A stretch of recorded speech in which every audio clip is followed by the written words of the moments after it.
भोला खोलो मंदिलिया खेलब होली, भोला खोलो मंदिलिया खेलब होली, भोला खोलो मंदिलिया खेलब होली, भोला खोलो मंदिलिया खेलब होली। गंगा से खेलब चंदा से खेलब, गंगा से खेलब चंदा से खेल, नागा से खेलब हर हर होली, भोला खोलो मंदिलिया खेलब होली, भोला खोलो मंदिलिया खेलब होली, भोला खोलो मंदिलिया खेलब होली। कार्तिक से खेलम गणेश से खेलम, कार्तिक से खेलम गणेश से खेल, गौरा मैया से खेलम हर हर होली, गौरा मैया से खेलम हर हर होली, भोला खोलो मंदिलिया खेलब होली,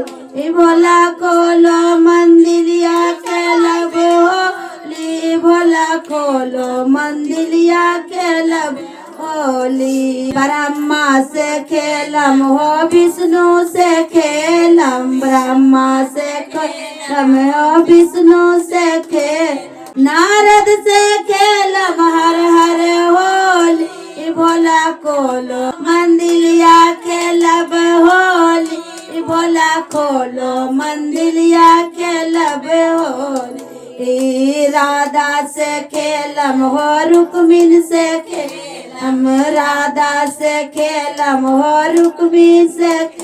कृष्णा से खेलम हर हर होली, भोला खोलो मंदिलिया खेलब होली, भोला खोलो मंदिलिया खेलब होली, भोला खोलो मंदिलिया खेलब होली।